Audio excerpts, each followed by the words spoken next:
High বন্ধুরা, আজ আমি বানাবো পেঁয়াজ রসুন ছাড়া ফুলকপি দিয়ে রুই মাছের ঝোল। মাছটা একটু জলে ধুয়ে নেবো, পরিষ্কার করে নেবো একটুখানি। পরিষ্কার করা হয়ে গেলে হলুদ আর সামান্য নুন দিয়ে মাখিয়ে নেব।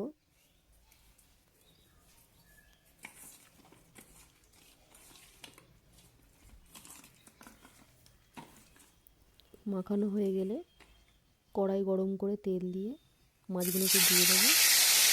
এদিকে একটু লবণ দিয়ে দেবেন, তাহলে মাছগুলো লেগে যাবে না।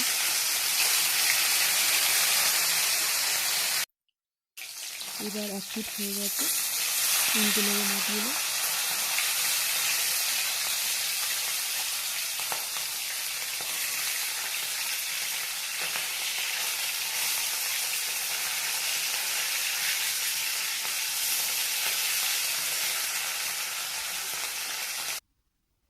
মাছগুলো ভাজা হয়ে গেছে, এবার আমি একে একে তুলে নেব।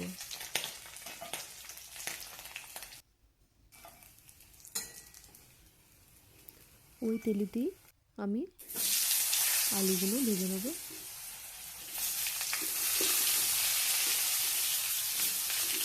আলুগুলো সামান্য লাল হয়ে গেলে আমরা তুলে নেব।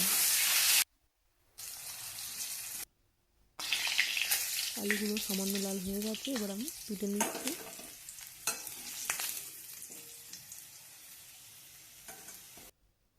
এবার ওই তেলে ফুলকপিগুলো ভেজে নেব।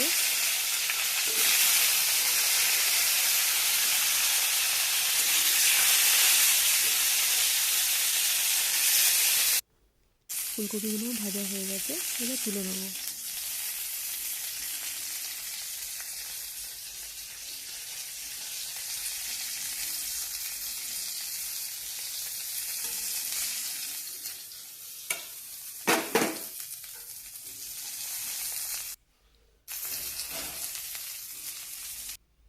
এবার সামান্য সর্ষের তেল দিয়ে দেবো, দিয়ে ওতে জিরে আর শুকনো লঙ্কা ফোড়নে দিয়ে দেবো। ভাজা আলু আর ফুলকপিগুলো দিয়ে নেব, তারপরে ওতে মশলাগুলো দিয়ে নেব।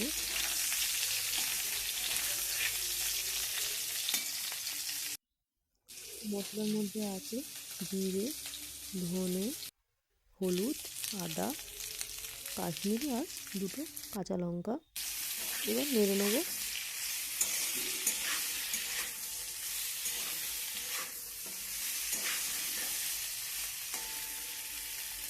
দুটো মটরশুঁটিও দিয়ে নেব।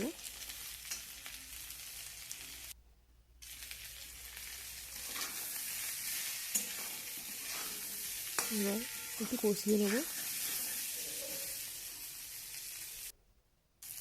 তারপরে সামান্য একটুখানি সস, পরিমাণ মতো লবণ,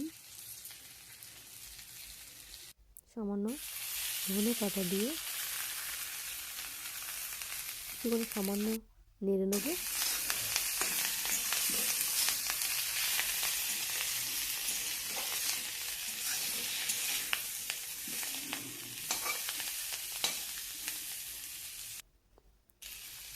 তারপরে জল দিয়ে দেবেন।